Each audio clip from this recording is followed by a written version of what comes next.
Alrighty then, so hey guys, me again with another YouTube video. Like I said last night in the MP5 video, I'm just kind of trying to get all these models pushed out to you guys so that you can see some of the models that I have in the backlog that some of them I've done live streams for and then others that I haven't done live streams for.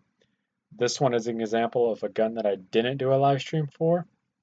Um, but it's definitely something that I've tried to do multiple times.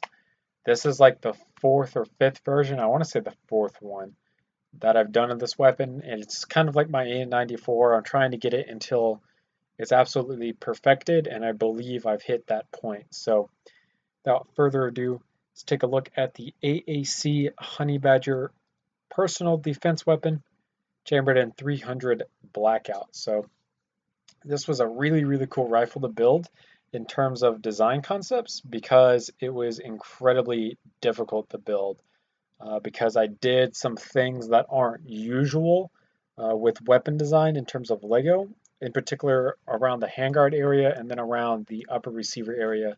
And then we kind of played around with how this stock works as well. The stock uses a completely different mechanism that I haven't seen anyone else use before.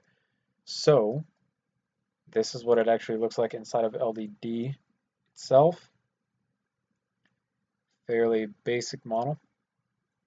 And we're going to go ahead and start in the back with this stock and kind of how this works. So if I pull this off, you can see that right here is a notch and right here is a notch.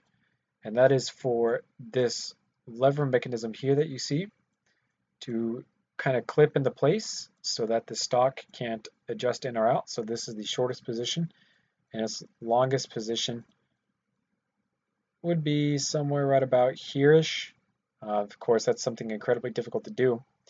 But the interesting thing and the unique thing about this stock that you see here is that these are actually plates turned sideways. Right here, these are like two thick plates, as you can see. And the reason for that is because over a distance, these will have less sag than if you're using standard bricks. And that's because of just how the Lego system kind of works in general. So I wanted to kind of play around with that, and it pulled off pretty well in this model. It's definitely a really solid looking stock, and it definitely has the locking feature like I wanted it to have. It's got the back of the buffer tube back here, and then you can see the orange of the rest of the buffer tube. It's got a little bit of a cheek rest here, and then the actual stock itself is a fairly generic stock. It's fairly basic in terms of how the actual Honey Badger works. There's no real butt pad back here, it's just a piece of metal. You had the standard newer AR-15 style lower that I've been using forever now. We have ourselves the ambidextrous fire selector. You can see here, semi-auto, full auto. It's on both sides. This side is shorter for right-handed shooters so that when it's on semi-auto, it's not in the way of your trigger finger, so it doesn't feel uncomfortable. Put back on safe. You can move the trigger.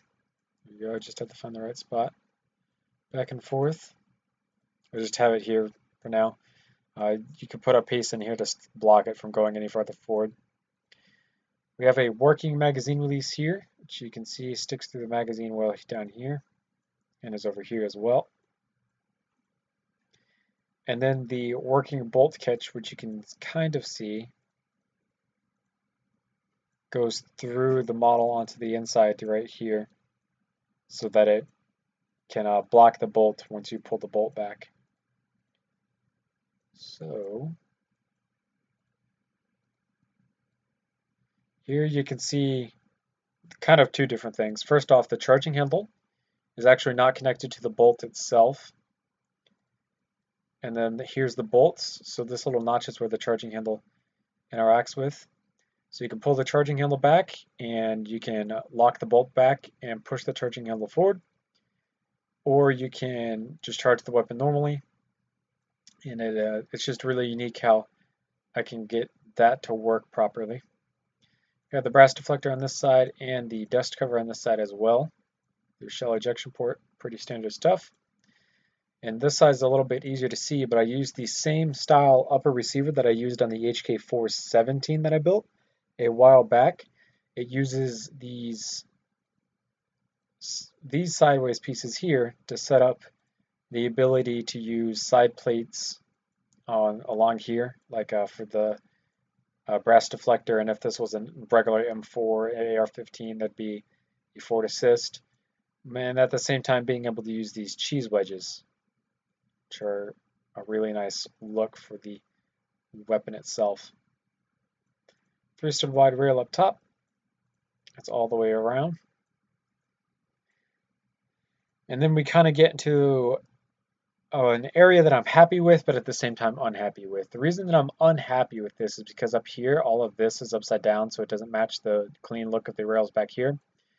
And another reason I'm unhappy is because of this back here. You can see the kind of gap here that I don't like at all. But the reason I'm proud is because I was able to get a very, very clean looking suppressor running all the way through the length of this model.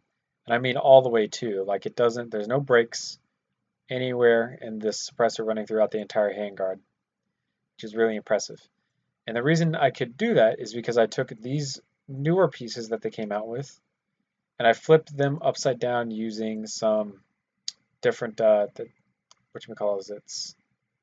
different things back here-ish, right through here. And then I could obviously use the older pieces that they have for that.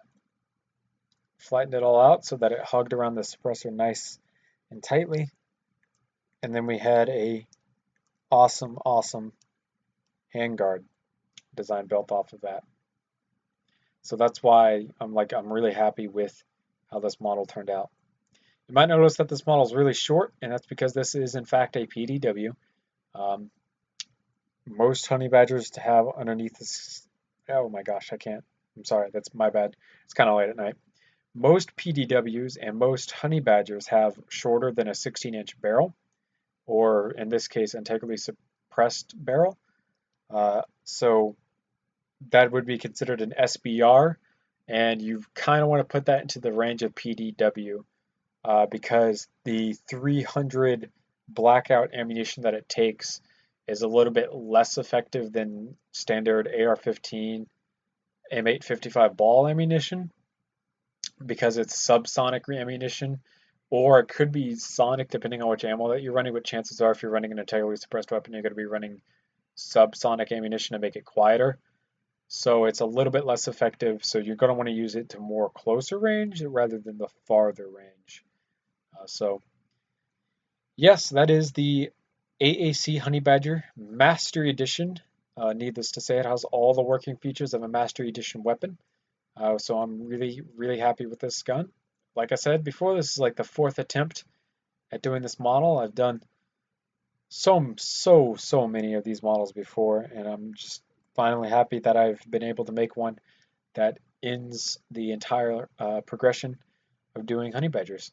So thank you guys so much for watching. Remember to comment, rate, and subscribe for more videos similar to this one. And just remember, once we hit 600 subscribers, I will be doing Modern Warfare 2 specials on all the weapons that I have from that game currently built. And yeah, see you guys later in another YouTube video. Thank you so much for watching. Have a nice day.